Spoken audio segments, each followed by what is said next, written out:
এটা কথা চাবচোন আপুনি, আজি যিটো কংগ্ৰেছৰ কালচাৰ আছিল, এই উৎসৱ মানে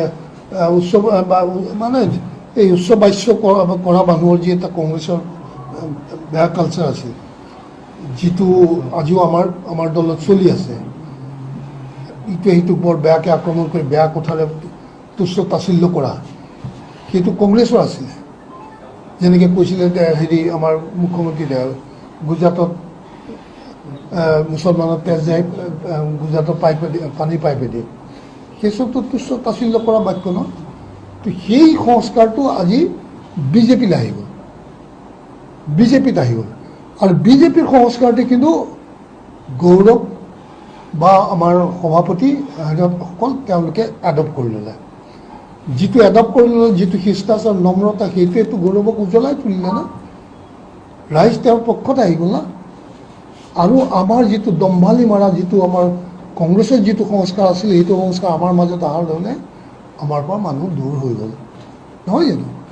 কিমান নম্ৰতাত আহি তেওঁ নিৰ্বাচন খেলিছে আৰু সকলোৱে চব নিৰস্ত্ৰ কৰি দিলা। তুমি এজন বীৰক তুমি নিৰস্ত্ৰ কৰি হত্যা কৰিব খুজিও হত্যা কৰিব নোৱাৰিলা।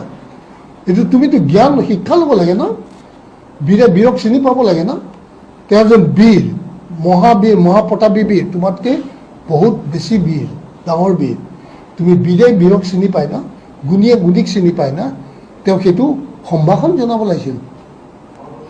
তেওঁ সেই অহংকাৰে গৌৰৱ গগৈক ডাউন নকৰে, গৌৰৱ গগৈ ওপৰলৈ উঠাব, কিন্তু তেওঁক ডাউন কৰি দিব। তেওঁ সেই কথাষাৰ উপলব্ধি কৰি লৈছে, সেইটো গৌৰৱ গগৈয়ে উপলব্ধি কৰিলে, কৰি পেলাই নিজক অত্যন্ত নম্ৰ ভদ্ৰ এজন ব্যক্তি হিচাপে ৰাইজৰ আগত নিজকে প্ৰকাশ কৰিলে। আৰু যাৰ ফলত ৰাইজে তেওঁ বুকুত আঁকোৱালি ল'লে আৰু ৰাইজে তেওঁৰ পক্ষ লৈ পেলাই তেওঁ বিপুল ভোটত বিজয়ী কৰি পঠালে। এইটো তেওঁৰ প্ৰতি কৰা ৰাইজৰ মানে আমাৰ মুখ্যমন্ত্ৰীৰ মানে প্ৰত্যুত্তৰ দিছে ৰাইজে। সেই কথাটো তেওঁ হৃদয়ংগম কৰিব লাগিব। তেতিয়া তেওঁ যদি মূৰতল কৰি পেলাই কথা কয়, ভাৱ কয় বা নিজৰ ভাৱ প্ৰকাশ কৰে, নিশ্চয় তেওঁকো মানুহে গ্ৰহণ কৰিব।